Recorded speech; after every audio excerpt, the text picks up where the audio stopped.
From Interior Alaska's most trusted news source, this is the Fairbanks Evening News. Good evening and thank you for joining us. After 8 years of service, the president of the Tanana Chiefs Conference gave his final report to the board of directors. Jerry Isaac said one of TCC's biggest accomplishments in 2013 was working with the state to receive foster care reimbursements. The special agreement gives tribes more power to do social work in the villages. Reflecting on his years as president, Isaac said there were many successes and some failures, but he's always strived to make TCC's dealings transparent for all the tribes to see. I will always be fighting alongside you for our land, our rights, and our resources, and the respect that we deserve as the people of the land. I will always be there so that the future generations of the interior can live in harmony with the land and each other and have the opportunity to grow and prosper. Healthcare reform was a major topic at TCC's meeting this morning because the new law has many implications on Native communities. Most importantly, to avoid tax penalties, Native people must opt out of the federal healthcare marketplace using the Indian exemption form. Now, once completed, the exemption lasts a lifetime. Valerie Davidson from the Alaska Native Tribal Health Consortium also encouraged members of TCC to support Medicaid expansion in Alaska. Davidson said Alaskans already pay taxes for expanded Medicaid, and Governor Sean Parnell should accept federal dollars into the program. Medicaid is also really important for a state like ours that's very large with and also a very rural state, not many roads connecting communities. Medicaid pays for medically necessary travel, so it's really important if you live in a small community who may not have a specialist and you need to be able to see a specialist. Advocate Shirley Lee addressed the Tanana Chiefs Conference this afternoon, thanking members for passing a resolution concerning the Fairbanks Four. The four men are convicted of killing 15-year-old John Hartman in 1997. The resolution asked the federal government to step in and conduct the investigation that the state has been internally investigating for months. Lee said when new evidence was presented, they rejoiced, thinking the young men in prison for the crime might have some hope and would eventually be proven innocent. Instead, they received what she termed a biased response from the state of Alaska. I mean, I would love to say something encouraging, but you've got to remember that I think this is the 15th consecutive year that Tanana Chiefs Conference has passed a resolution saying there's something wrong with this case. And the state has an extraordinarily long history of ignoring it or dismissing it or even coming out to say that it's not credible. But I think that there have been behaviors and choices that go way beyond mistakes, and that's when federal entities step in to investigate what's happening in a state.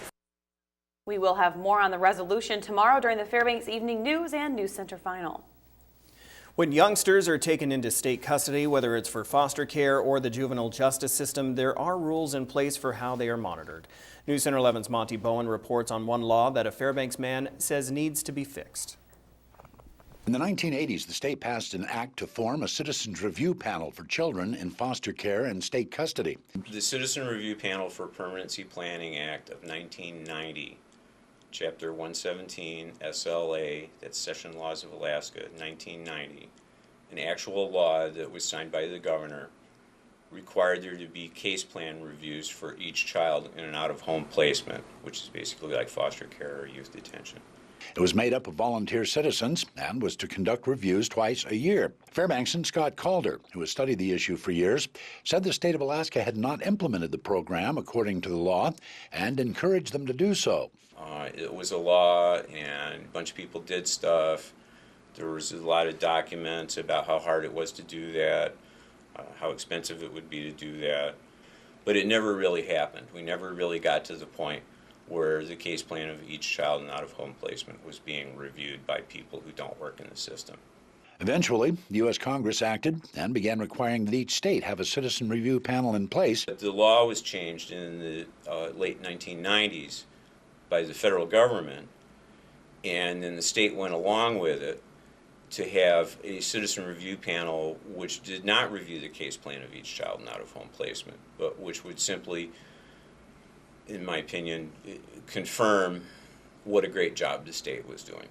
It seems to me that the value would be to have kind of a snapshot of every case. Calder's been working to get legislation introduced to fix the problem.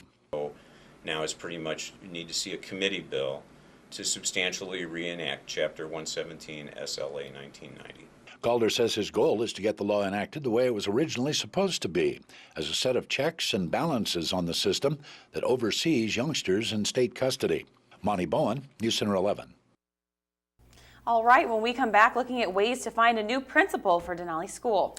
And the Army conducts its own winter games. That is our military report. Stay with us. Welcome back to the Fairbanks Evening News. The Fairbanks North Star Borough School Board voted last evening to approve a parent-staff committee and the hiring of a new principal. The issue came after the Parent Teachers Association at Denali Elementary School asked the superintendent to be included in the process. After weeks of contentious discussions between the Parents, School Board, and Fairbanks Principals Association, the board did find that a committee would not be a detriment in the process, allowing parents to participate.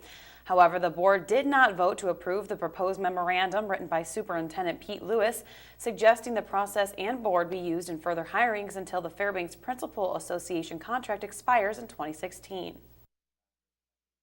The president of the PTA, we really appreciate that the school board listened to the input that we put out there and expressing how we wanted to be involved in the principal hiring. We are so proud of our school and of our principal, and we want to make sure we get someone in there that is going to do as good as he has done for the last 23 years. Also discussed at the meeting was the nearly $5 million deficit and looming cuts in teachers set to take effect next year. Today, the school board will amend or approve the district's operating budget for the upcoming school year. The focus of the cuts has been on the effect it would have in the classrooms, nearly doubling numbers of students to teachers.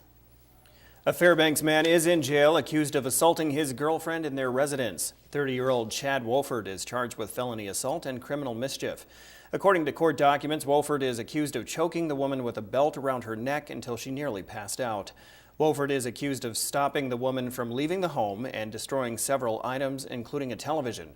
The victim stated that the only reason Wolford stopped choking her with the belt was because their 3-year-old entered the room, distracting him enough for her to get away. Wolford was arraigned Monday in Fairbanks District Court. Today, the Downtown Association of Fairbanks announced their winner of this year's Midnight Sun Festival to be held June 22nd downtown. Aaron Worley was named the winner after he received 169 votes from 724 ballots that were cast by the public. His design, featuring a moose standing on 2nd Avenue, was the favorite over 11 other artists. This year's solstice celebration will again be on the Sunday following the longest day of the year and will have more than 100 vendors along with dance groups, musicians, and a mass array of food booths.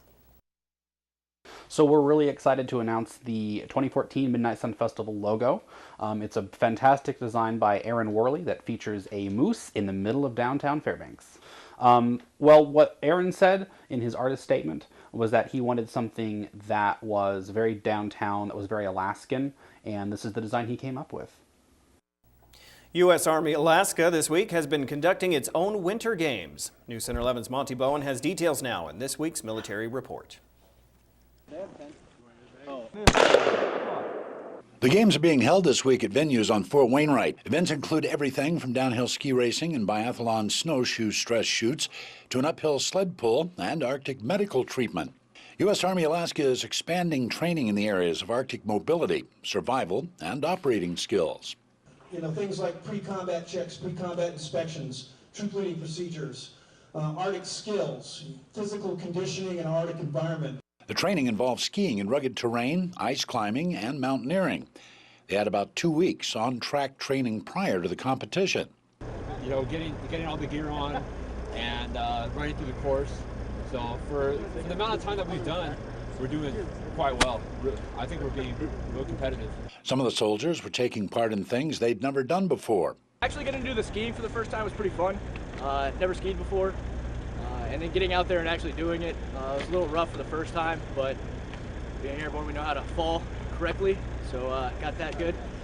There's also a partnership with other countries involved in the training. What you're doing is of interest across the Pacific for those countries that have high altitude warfare in their metal, such as India, such as Nepal, and Japan. The U.S. Army Alaska Winter Game events were not related to the Arctic Winter Games that start this coming weekend. Monty Bowen, News Center 11. The Military Report is brought to you by Stanley Nissan. Innovation for all. Pretty awesome. Absolutely. Yeah. You know what else? What? Joe Cook is taking a breather today, but we still have sports for you. That's right. Someone will come in to do it. We previewed this week's playoff series as UAF takes on UAA, and the Nanook rifle team tries to get an 11th national title. Sports is next.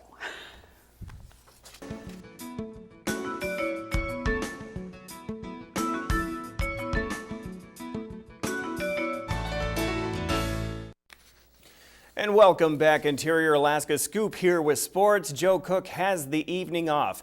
We begin. It's playoff hockey time, and the Nanooks will be in uncharted waters. In their first season in the WCHA, they'll be playing rival UAA for the first time ever in the postseason. The team split 4 games 2-2, but the UAF won their 5th straight Governor's Cup. They clinched home ice with a 7-2 win on Friday, led by the WCHA scoring champion and co-offensive player of the week, senior Cody Kunuk scored a career-high 4 goals Friday and finished the regular season with 34 points. The team still has momentum. Since January 24th, they've gone 8-2. UAA won 3-1 on Saturday. Now the playoff series is the best of 3, 1-2-3. Head coach Dallas Ferguson says this will be a series that the Nooks will have to grind out. And I told the guys, I said, adversity isn't, a 2-1 hockey game isn't adversity. 2-1 hockey game is playoff hockey, so I would expect it to be tight and expect to, prepare yourself that way. You know what I mean? And that's all part of having success. If you're going to have success down the stretch like this, you got to be able to deal with ups and downs and be able to handle them the right way. And I mean, the games last weekend they were pretty physical and, pretty emotional, so it's going to be ramped up even more with, obviously now the Gov Cup's on the line, but it's playoffs and you're fighting for your lives, and so it's going to be a really big battle, obviously. The Nanook swimming and hockey teams are in the postseason, but UAF's most successful program, the rifle team, is seeking its 11th national title this weekend. Now, here's News Center 11's Joe Cook with more. Coming off of their Patriot Rifle Conference Championship, the first ever, UAF comes into the NCAA Championships ranked 2nd. Sandwiched between number 1 West Virginia and number 3 Kentucky, the Nooks finished the season 11-1 and beat Kentucky. Their only loss was to West Virginia by just 29 points. The team is confident they can win a national title. We're not too focused on the standings as far as how we're going to do. It really only matters what we shoot that one day, so that's what we're going to be focused on. We're focused on ourselves. We're focused on what we need to do for ourselves, and we're going to shoot well. I'm confident about that.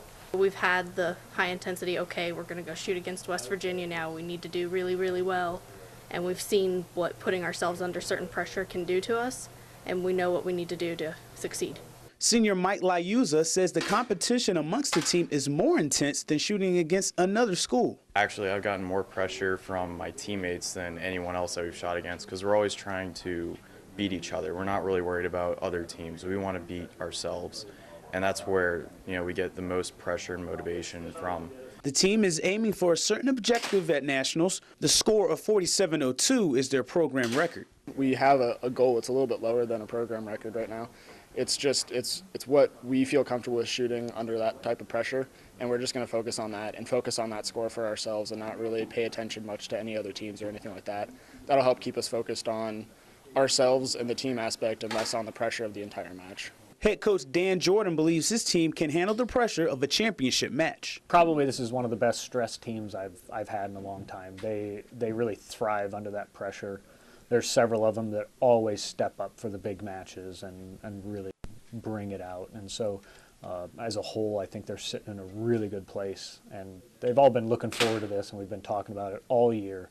And they always seem to peak out and do good on those days. The NCAA start this weekend with small bore on Friday and air rifle on Saturday in Murray, Kentucky at the Pat Spurgeon Rifle Range and CFSB Center on Murray State University's campus. Now, prep sports here are the all-tournament basketball teams for the interior. In the MAC Conference, the West Valley girls get 4 picks. Ruthie Hebert, Carly Marquez, Amber Schmid, and Teresa Sample. Lathrop's Carly Fitzgerald and Mackenzie Warner made All-MAC. Jasmine McCormick and Alex Parker for North Pole. Now for the boys, All-MAC team Lathrop Kyle Carlson, Tyreek Jennis, and Terrell Ford. West Valley's Trayvon Brackett, Danielle Hornbuckle, and Charles Sudith. Khalil Stewart and Buck Nolan made it for North Pole. In the Aurora Conference, Monroe's Scooter Bynum, Jelon McCullough, Christian Nickerson, Tyler Wells, and David Stepovich were all conference. Ileson's Tony Griffith and Hutchison's Michael Benson were picks as well, as with Josiah Helkin and Aaron Williams of Delta Junction. For the girls, Kiana Edwards, Ellie Veazey, and Vanessa Hastings represented Hutch, Katie Browder for Ileson, and Sarah Hajdukovic for Monroe. Now, the Galena boys coach Lou Carlberg and the girls coach Beth Buchanan were named Coaches of the Year. Galena's Cheyenne Burley was named MVP, and Monroe's Scooter Bynum was also named MVP. That's a lot of names. Hope I got them right. That is it for sports tonight. For more KTVF sports, you can go to our Twitter and YouTube page, and you can always visit webcenter11.com or get our app. Stick around because your full weather forecast is next. Welcome back, everyone. After the clouds cleared out, it was really a beautiful day. Not as warm as yesterday, but it's going to get warmer tomorrow. In fact, we're looking at temperatures in the low 40s once again, so a lot of melting going on, and watch out for those streets too. Our photograph for tonight, a beautiful sunset. Once again, this one sent in by Danielle Shin, or I should say Danielle, that's what it is, Danielle Shin. Another great sunset, as you can see here again. And if you have a photograph just to share with us, by all means, send it to photos@ktvf11.com. And our numbers look like this. The normal high 23, today's high 25, right about where it should be. The low last night 1 degree above compared to normal 6 below. Record high 45, 1926, but up to 50 or down to 56 below in 1911. What a contrast in temperatures there. Our sunrise and sunset, exactly 11.5 hours of daylight. And we have wind warnings and advisories into Friday for the folks in the Healy area. Look out for hurricane gusts to 75 miles per hour in the passes starting tonight and continuing into Friday. And the Delta Junction area, not quite as gusty, but still strong, 65 mile an hour. So a lot of blowing and drifting snow around. Keep that in mind. Here's what's going on in our satellite and radars. You can see we have another band of moisture coming up from the south. But again, the key factor is this storm system is moving up the west coast, so it's just funneling all that wind right on through the passes and giving us those strong gusty winds and dangerous conditions. Keep that in mind. What's going on across the rest of the state? Well, the rain and snow has finally ceased across southeast Alaska after dumping some flooding conditions across Ketchikan area. Rain still falling around the Kodiak Island region, and some snow falling around Nome with just maybe partly cloudy skies at Barrow and partly cloudy skies also for Yukon. Lower 48 weather, well, they're finally going to get a break after this storm here moves through, and this storm is bringing with it, once again, heavy snow, blizzard conditions across much of the Great Lakes into places like Syracuse and Buffalo and Rochester, all those getting pounded pretty good, but it is moving out, and the overall system is looking like this weekend things will calm down considerably as still some cold air moving across the Great Lakes, but no real storms to talk about. That's good news, but it is going to be very hot in California. In the 90s. How about that? Well, back to Alaska for tomorrow. Mainly cloudy at Barrow, 1 to 3 inches of snow in the Nome area and cloudy skies for Fort Yukon. Here in the interior, like we said, dangerous winds at Healy and Delta Junction, scattered clouds for the Fairbanks area. While over southeast Alaska, it looks like some mixed showers for Juneau, and rain will continue off and on in the Ketchikan area. Over southeast, or the southwest part of the state, looking at blowing snow in Cold Bay, snow at Bethel, and some rain for Kodiak Island, so that's where the worst weather is going to be. Over south central regions, cloudy skies at Anchorage, and rain and snow at Homer, with 1 to 3 inches in Valdez. Okay, time once again for our kids' weather. All this week, we're talking with the kids from Badger Road Elementary School. Here's a young man with a question for me. Hi, I'm Cameron in Mrs. Castle's 5th grade class at Badger Road Elementary School, and I have a question for the weatherman. Why is there no hurricanes in Alaska, but there are in other places with coastlines? Well, once again, we do have hurricane force winds in the forecast tonight, but we don't get hurricanes because hurricanes need warm water to maintain their strength and become really powerful storms. And there's not a whole lot of warm water in the Gulf of Alaska, but we do have storms that each obviously reach the hurricane force conditions. Again, next week, or actually tomorrow night, we're going to be visiting with a teacher, and she will have an interesting, unique weather fact to present to us. Here's your forecast for the remainder of the night. Mostly clear skies, mild temperatures, 5 degrees the overnight low. Tomorrow's forecast, look at that, 42 degrees with scattered clouds and a lot of melting going on, and the extended forecast calling for temperatures to slowly cool down through the weekend. Maybe some snow showers on Saturday, but overall nice weather for the dog racing this weekend. And otherwise, looking at overnight lows dropping down a little bit cooler than they have been, down below the 0 degree mark, or down to 5 below exactly, on Sunday night and Monday. Well, that's craziness. I have family in Buffalo, and they are just saying they are getting pelleted. Oh yeah, I saw some video this morning from the Weather Channel, and it was really miserable there. Syracuse, Rochester, Buffalo, all of those. Crazy. All right, well, we have run out of time, so from all of us here at the News Center, we hope to see you at 11. Have a great night. Good night.